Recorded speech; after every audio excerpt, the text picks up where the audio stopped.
Hai, selamat datang di YouTube channel podcast CSR dan kali ini aku akan menceritakan cerita yang dialami oleh Andi semasa dia kecil tentang sekolahnya yang angker. Dik, serius berani sendiri? Beranilah, itu jam tangan pemberian papa. Takut hilang kalau nggak diambil sekarang. Lagian ada-ada aja pakai lupa segala. Aku nggak berani nganter masuk ke kelas ya. Aku nunggu di sini. Iya, nggak apa-apa, kamu tunggu sini aja. Tapi aku juga takut sendirian di sini. Gimana dong? Udah, tenang aja, aku gak lama kok. Andi membuka gerbang sekolah yang kebetulan tidak dikunci. Sekolah mereka memang tidak ada satpamnya. Pihak sekolah padahal sudah membuka lowongan, tapi tidak ada orang yang berani melamar. Banyak cerita horor yang beredar dari mulut ke mulut tentang sekolah itu. Andi dan Elang kebetulan mereka sekolah di tempat itu, karena sekolah itu tidak begitu jauh dari rumah mereka. Andi, tunggu. Kamu yakin mau masuk? Kan aku udah bilang kalau aku yakin mau masuk. Lagian sumpah ya, aku gak percaya yang namanya hantu. Bohong itu. Andi, jangan sembarangan kalau ngomong. Ya udah, sana cepat balik lagi ya. Andi berjalan perlahan sambil melihat sekeliling. Senter yang ia bawa diarahkan ke seluruh gedung. Kelasnya ada di sudut belakang. Ia heran, kenapa listrik sekolah mati?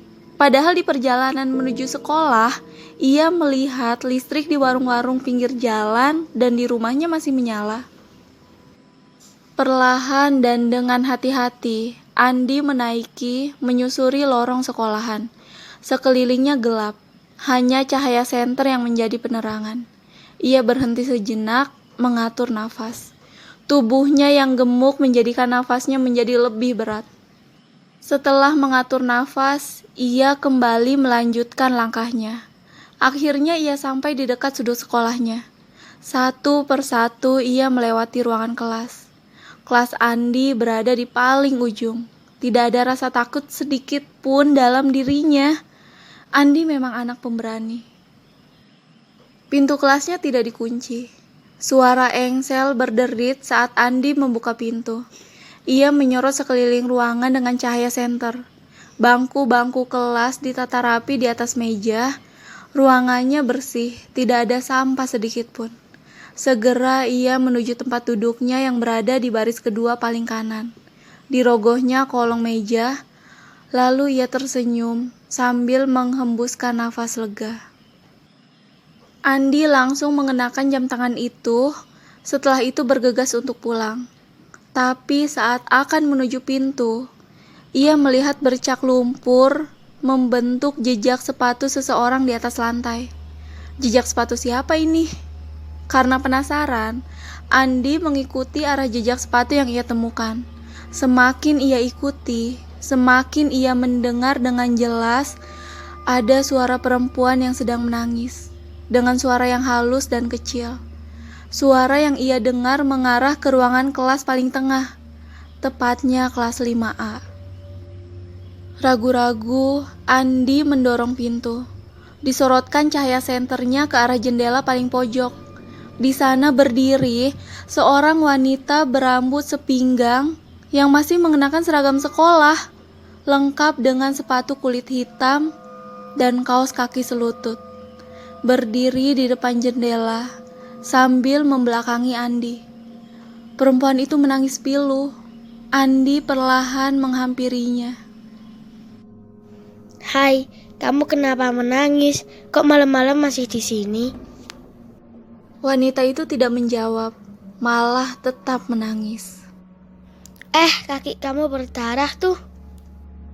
Andi melihat darah kental mengalir dari dalam rok wanita itu. Nama kamu siapa? Andi menyentuh lengan wanita di hadapannya. Terasa dingin. Bukannya menjawab, Wanita di hadapannya malah berlari, menabrakkan dirinya sendiri ke kaca. Kontan saja, Andi berteriak. Ia melihat tubuh wanita itu terkapar di depannya. Andi berlari ke belakang kelas, tepat di mana ia melihat gadis itu menabrakkan diri. Ia tidak mengerti kenapa tubuh wanita yang ia lihat barusan seketika menghilang. Jelas-jelas ia melihatnya. Gadis itu menabrakkan dirinya sendiri ke kaca dan langsung terkapar. Belum lagi terpecahkan hal ganjil tersebut di benaknya. Saat hendak pulang, ia melihat Elang di depan sekolahnya sedang melakukan gerakan senam. Tatapan matanya kosong, seperti ada yang mengendalikan. Elang! Dia tidak menjawab, malah tetap melakukan senam. Andi pun mengguncangkan tubuh Elang, tapi Elang tetap tidak menjawab. Elang, sadar Elang! Tubuh Elang seketika ambruk. Andi panik dan berlari mencari bantuan. Untung saja, ada 2 orang lelaki yang tak lain adalah pemilik warung di pinggir jalan. Mereka segera membawa Elang ke rumah sakit. Keesokan paginya, pukul 8.30, seorang guru matematika sedang menerangkan materi. Andi duduk di bangku baris ketiga, paling kiri. Setelah kejadian beberapa hari lalu, Andi merasa ada yang aneh dalam dirinya. Ia tidak lagi bisa fokus belajar dan sering berhalusinasi. Seperti yang ia alami sekarang, ruang kelasnya tiba-tiba berubah. Papan tulis di hadapannya terlihat usang dan masih menggunakan kapur. Dinding kelasnya retak dan juga kotor. Meja-meja di sekelilingnya kosong. Kemana murid yang lain? Ia sendiri di ruangan itu. Seorang lelaki tua yang mengenakan celana training dan jaket olahraga menerobos masuk ke dalam kelas. Ia membawa rantang nasi, lalu memakan sisa makanan di dalam rantang itu dengan lahap, seperti sudah beberapa hari belum makan. Andi mendekatinya perlahan dan ragu-ragu. Lelaki tua yang sedang makan di hadapannya tiba-tiba saja menangis. Andi bingung, siapa dia dan kenapa terlihat sangat menyedihkan.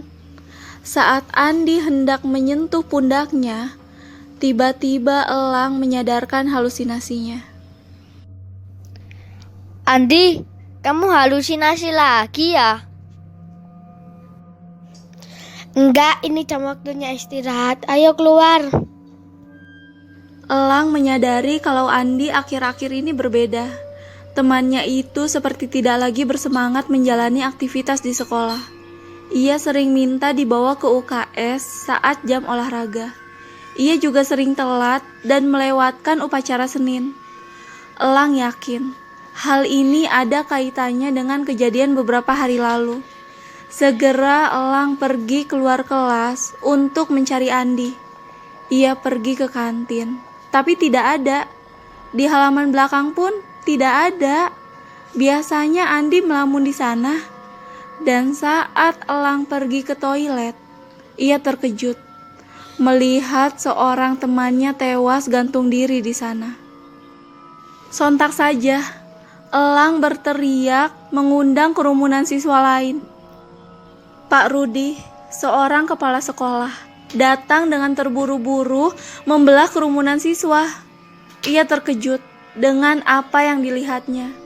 Lagi-lagi ada siswa yang bunuh diri.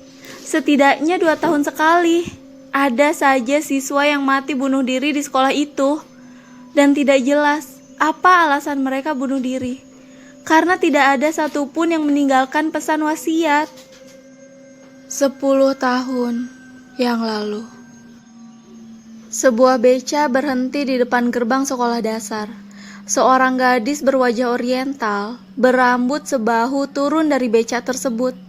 Ia adalah siswa pindahan dari Surabaya, dan hari ini adalah hari pertama masuk ke sekolah barunya. Sekilas, ia memperhatikan bangunan sekolah itu di hadapannya. Ia terkagum karena bangunannya bagus. Saat hendak memasuki gerbang, seorang satpam menyapanya dengan ramah. Kamu telat? Saya murid baru, Pak. Pindahan dari Surabaya. Oh alah, wong Surabaya. Siapa namanya? Biar saya catat dulu. Namaku Hana. Gimana ya tulisannya? Tulisan aja, nggak apa-apa, Pak. Oh siap, nama saya Boy, satpam sekolah ini. Kamu tunggu di sini saja. Mereka sedang upacara hari Senin. Setelah mereka selesai nanti, saya antar ke ruang kepala sekolah ya. Hana mengangguk. Ia duduk di atas kursi panjang yang terbuat dari kayu di depan pos satpam. Lalu membuka tasnya, mengeluarkan kotak makanan berisi beberapa biskuit coklat. Sebelum upacara usai, Hana dihampiri seorang lelaki paruh baya yang memakai baju lusuh dan celana panjang hitam. Tangan kanannya memegang sapu lidi. Ia memperhatikan Hana dari ujung rambut sampai ujung kaki.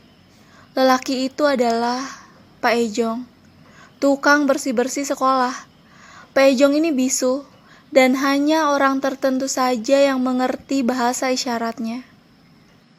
Sebenarnya, pihak sekolah tidak merekrut secara resmi.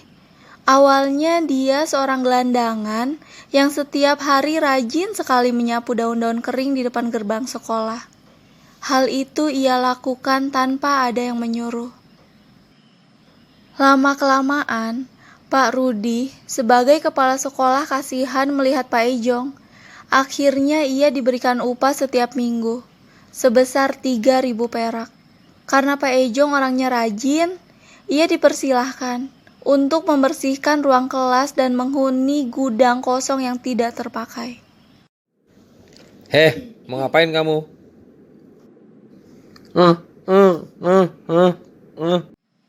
Ejong menggerakkan tangannya sambil mengeluarkan suara yang tidak dapat dimengerti. Hana pun mengerutkan keningnya. Mulutnya masih mengunyah sisa biskuit. Pak Boy, Bapak ini bilang apa? Dia nanya, apa kamu murid baru? Oh, iya Pak. Saya Hana, pindahan dari Surabaya. Tanpa ragu, Hana berdiri dan menjabat tangannya Pak Ejong yang kotor. Pak Ejong pun semeringah, senang karena diperlakukan baik oleh Hana. Lalu Pak Ejong melenguh, kembali menggunakan bahasa yang tidak dimengerti. Udah jangan sok kenal. Enggak apa-apa Pak Boy, Bapak ini tukang bersih-bersih sekolah kan ya? Pak Ejong mengangguk, senyumnya mengembang, kemudian ia melenguh kembali sambil menarik lengan kanannya Hana. Ia ingin membawanya ke tempat duduk yang lebih nyaman yang biasa digunakan para tamu wali murid. Loh, Pak, saya mau dibawa kemana?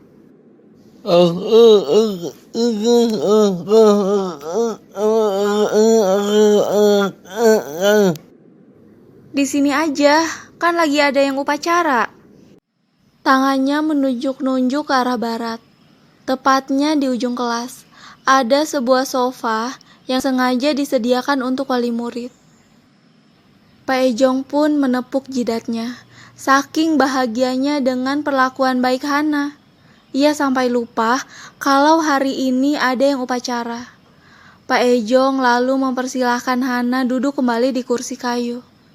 Tanpa diduga-duga, Pak Ejong naik ke atas pohon rambutan yang ada di dekat pos satpam. Kebetulan, pohon itu sedang berbuah. Pak Boy meneriakinya agar turun karena berbahaya.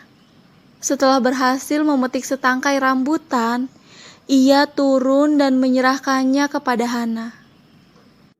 Wah, buat saya, Pak. Wajah Hana terlihat senang.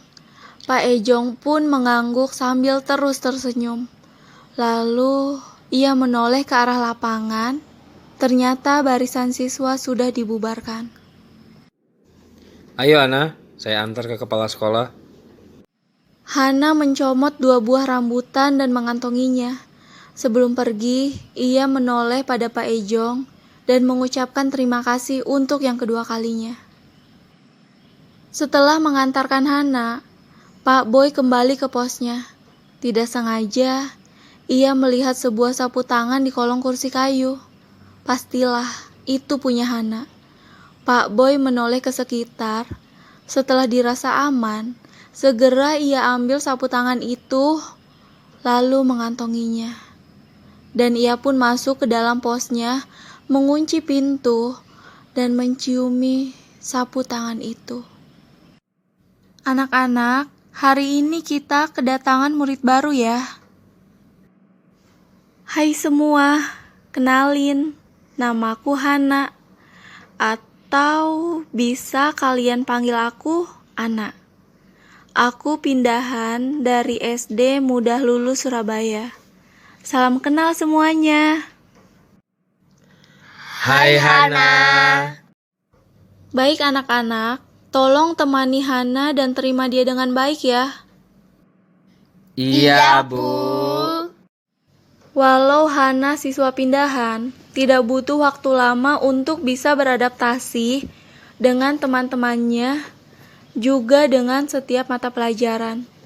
Hana terbilang siswi yang paling pintar. Ia kini menjadi pesaing beratnya Gemma yang setiap tahun meraih juara 1 di kelas itu.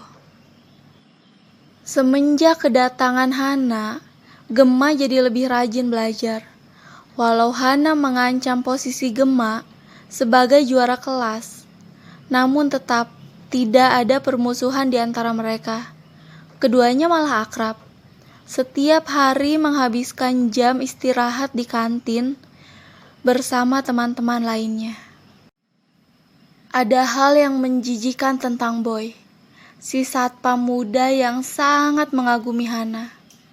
Setiap jam istirahat, dia selalu memata-matai Hana, berharap sapu tangan wanita itu jatuh lagi dan bisa menciuminya lagi. Tapi ternyata Hana tidak pernah menjatuhkan sapu tangannya lagi. Tidak pula ada benda miliknya yang jatuh. Rupanya Boy tidak mau menyerah. Ia mengintai Hana saat ke kamar mandi siswa. Setelah Hana keluar, Boy mengendap-endap masuk tanpa diketahui siswa lain. Ia membongkar tong sampah dengan harapan ada benda apapun yang Hana buang. Sayangnya, Hana tidak membuang barang apapun miliknya. Tapi Boy menemukan pembalut bekas yang masih ada bercak darah di permukaannya. Ia mengangkat pembalut bekas itu dan memasukkannya ke dalam kantong plastik. Walau sebenarnya ia tidak tahu apakah pembalut itu milik Hana atau bukan. Namun yang terpenting baginya adalah Hana baru saja masuk ke toilet itu. Dan dengan bekas pembalut itu, ia bisa membayangkan Hana. Hari demi hari berlalu. Boy tidak bisa lagi menahan rasa cinta dalam hatinya. Ia pun memutuskan untuk menyatakan perasaannya pada Hana. Boy tahu kalau Hana hanya anak kelas 6 SD. Tapi ia tak sanggup membendung rasa cintanya. Boy pun tahu kalau Hana sering pulang belakangan karena beca langganan antar jemputnya sering telat. Sambil menunggu becanya, ia sering terlihat duduk di kursi kayu depan pos satpam sambil membaca komik. Hana, saya mau ngomong sesuatu sama kamu. Ada apa ya, Pak? Hana menghampiri Boy yang sedang berdiri di depan pintu pos. Boy melirik sekelilingnya. Sudah sepi. Hanya ada motor kepala sekolah yang terparkir di halaman gedung. Boy tahu kalau Pak Rudi pasti sedang sibuk di ruangannya. Aku mau ngomong kalau aku udah lama. Iya, Pak. Aku udah lama cinta sama kamu, Hana. Kaget, Hana mundur selangkah.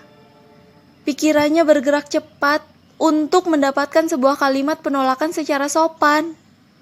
Jelas, Hana tidak mungkin menerima Boy.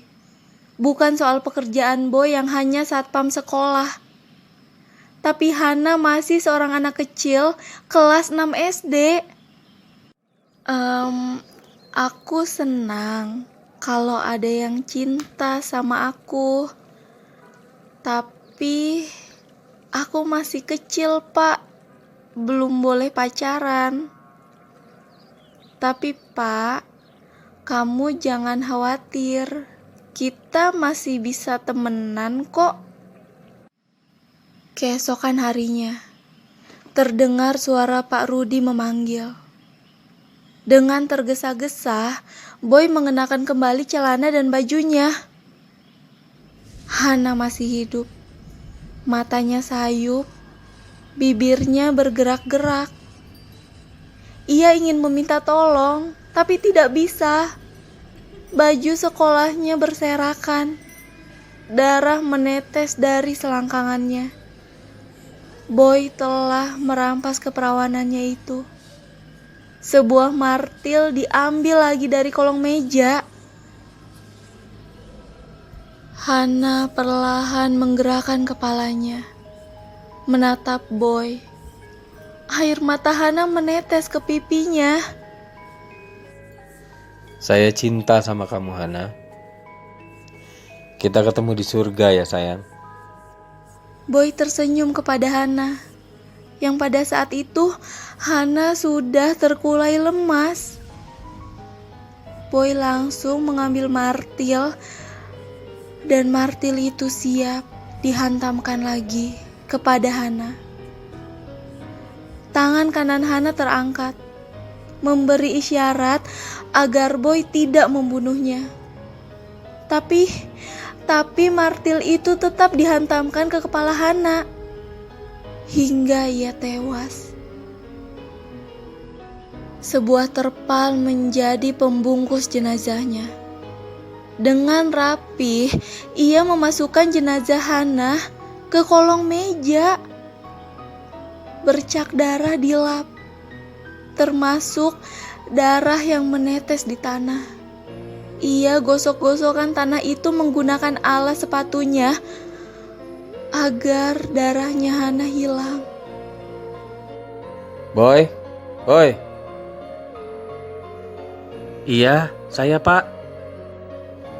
Kamu lihat Hana nggak? Ini ada bapak yang suka antar jemput Hana. Ini ada tukang beca bilang, biasanya Hana nunggu di depan pos satpam. Oh, tadi saya lihat dia sudah pulang, Pak. Tadi Hana pulang naik apa ya? Aduh, kurang tahu saya, Pak. Mungkin naik angkot. Malamnya, Boy duduk di depan pos bersama Ejong. Ia sengaja memberikan lelaki itu secangkir kopi yang sudah dicampur obat tidur. Setelah beberapa menit, Ejong tertidur dengan pulas. Ia membawa lelaki itu ke gudang tempat Ejong tinggal. Liciknya, ia juga sengaja menaruh pakaian Hana di gudang itu dengan maksud memfitnah Ejong. Orang seperti dia akan sangat mudah difitnah karena bisu. Setelah itu, Boy membopong jenazah Hana ke halaman belakang sekolah. Di sana ada sebuah tempat pembuangan sampah yang dibangun berbentuk segi empat. Sampah terlihat menumpuk hingga terburai kemana-mana. Boy mengeruk sampah itu dan menggali lubang di bawahnya. Setelah dirasa cukup, ia kemudian mengubur jenazah Hana dan menimbunnya dengan tumpukan sampah. Pagi-pagi sekali, bapak dan ibu dari Hana datang ke sekolah. Dari semalam Hana belum pulang. Mereka pikir Hana menginap di rumah sepupunya, tapi tidak ada.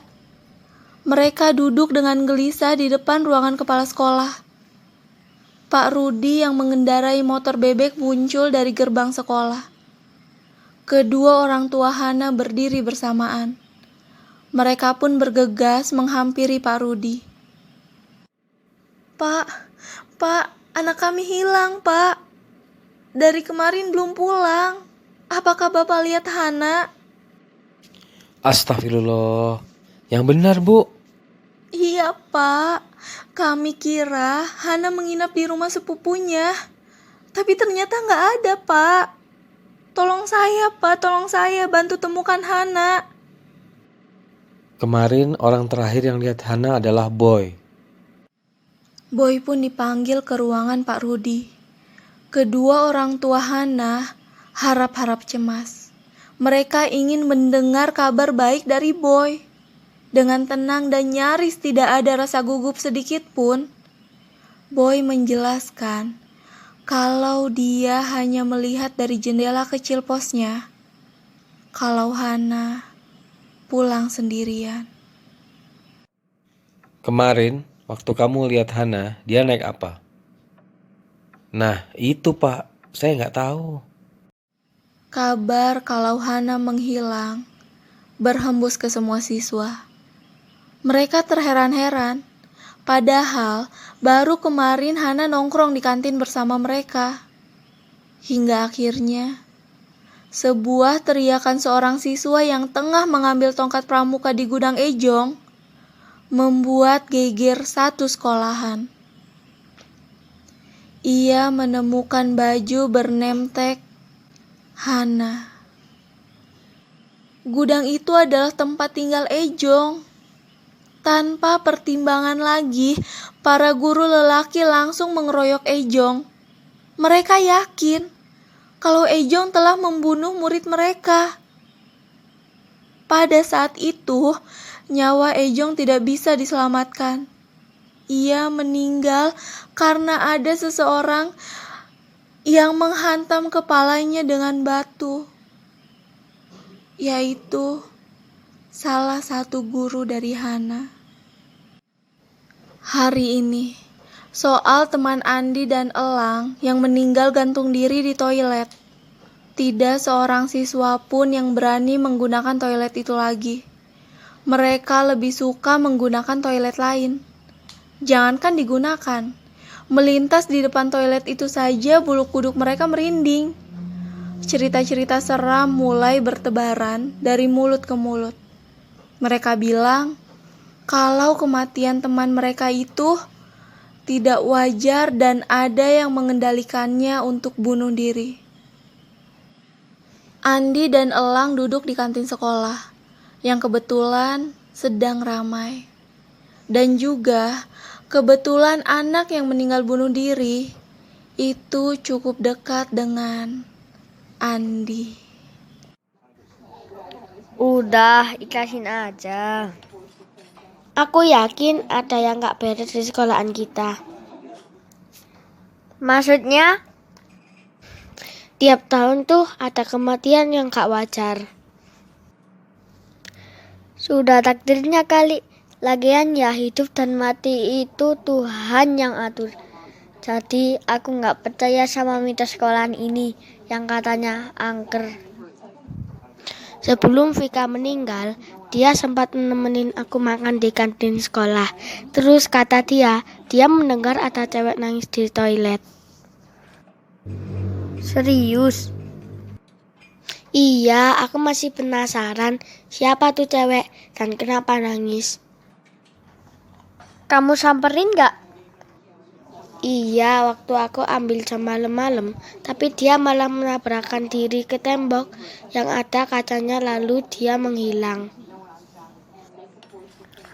Fix, itu setan. Tadi katanya gak percaya setan. Tapi kalau infonya dari kamu, aku percaya. Kamu mau gak anterin aku lagi nanti malam ke sekolah? Mau ngapain? Nyari tahu siapa dan kenapa wanita itu nangis. Aku yakin ada misteri yang belum terpecahkan di sekolah kita. Dan ini pasti ada hubungannya sama kematian murid sekolah ini termasuk Vika. Oke. Maka malamnya Andi diantar oleh Elang. Mereka masuk ke dalam kelas di mana Andi melihat sosok perempuan itu. Kebetulan lampu sekolah berfungsi normal. Saat mereka sedang memeriksa ruangan, terdengar suara jeritan seorang perempuan dari luar. Segera mereka berlari, menghampiri sumber suara itu. Semakin mereka mendengarkan, jeritan itu semakin jelas terdengar dari pos satpam yang sudah lama tidak digunakan. Jadi kemarin di sini aku lihat cewek itu berdiri di depan jendela. Suaranya dari dalam pos ini. Iya, tuh digembok lagi. Elang mencari sesuatu untuk membuka gembok tersebut. Ia meraih sebuah batu sebesar kepalan tangan, kemudian menghantamkan batu tersebut pada gembok pintu. Setelah beberapa kali benturan, akhirnya engsel gembok yang sudah usang itu berhasil copot. Andi menyalakan senter handphonenya. Tidak ada siapa-siapa di dalam ruangan. Ruangannya sangat berdebu. Hanya ada sebuah meja di sana. Andi menyorotkan senternya ke kolong meja dan dia menemukan sebuah martil. Tiba-tiba matanya terpejam. Sebuah bayangan wajah wanita muncul di benaknya. Nafasnya terengah-engah. Ia membuka matanya kembali. Andi, kamu kenapa? Aku lihat wajah seorang perempuan. Siapa? Gak tahu, aku gak kenal dia. Karena malam semakin larut, mereka keluar dari pos satpam tersebut. Besok, Andi akan cari tahu siapa wajah perempuan yang tiba-tiba muncul di benaknya. Keesokan harinya, Andi dan Elang masuk ke perpustakaan. Elang, ini persis wajah perempuan yang ada di bayanganku semalam. Lihat deh, dia masuk ke sekolah ini tahun 2000 dan berhenti tahun 2000 juga. Iya juga ya, kita tanya kepala sekolah aja. Siapa tahu Pak Rudi masih ingat tentang perempuan ini. Kamu benar. Andi memotret foto Hana. Kemudian, mereka bergegas menuju kantor kepala sekolah. Kebetulan Pak Rudi sedang ada di ruangannya. Ia terlihat sibuk dengan lembaran dokumen di atas meja. Malu-malu, Andi dan Elang masuk ke ruangan Pak Rudi. Selamat siang, Pak. Ya, siang. Kami mau bicara sebentar saja. Oh iya, silakan duduk, Nak. Maaf ganggu waktunya, Pak. Apakah Bapak kenal dengan siswi ini? Andi menunjukkan sebuah gambar di handphonenya. Dan pada saat itu, Pak Rudi terkejut. Ia heran, dari mana mereka tahu tentang Hana? Oh iya, itu Hana. Dulu dia sekolah di sini. Kenapa dia berhenti di tahun yang sama dengan saat dia masuk? Kalian kenapa tiba-tiba tanya tentang Hana? Pak, ada yang gak beres sama sekolahan kita. Dan saya yakin ini ada kaitannya dengan Hana. Saya masih banyak pekerjaan. Mungkin kita bisa bahas lain waktu. Silakan keluar. Pak, kami hanya ingin... Saya sudah bilang, keluar. Saya lihat Hana, Pak. Di mana dia? Saya tidak tahu, Pak. Tapi entah kenapa tiba-tiba wajah Hana muncul dalam benak saya. Jadi saya mau ceritakan tentang Hana. Apa sebenarnya yang terjadi pada Hana tahun 2000 silam.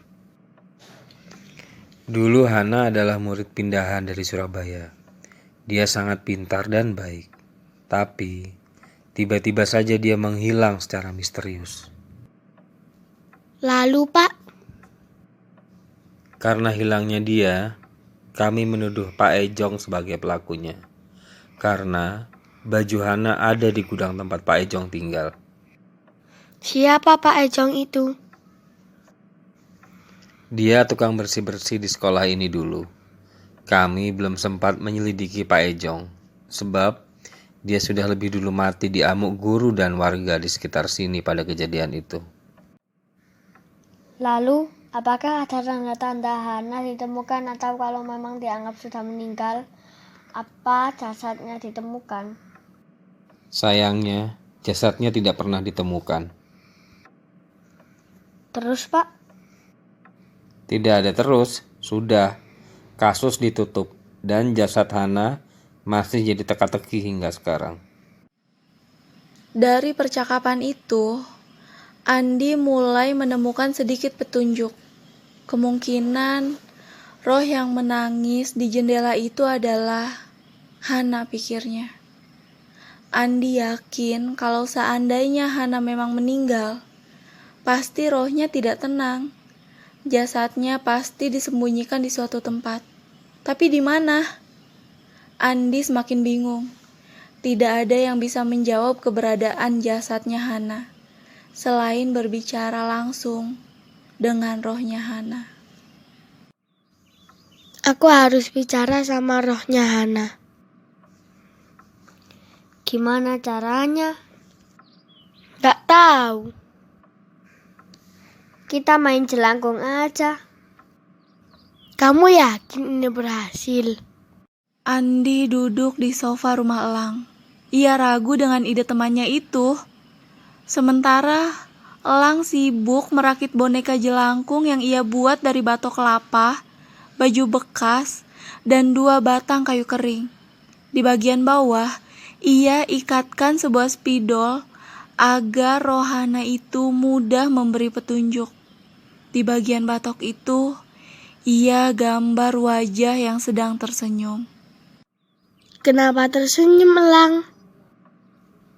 Biar roh baik yang masuk ke boneka ini. Kamu tahu dari mana? Nebak aja sih.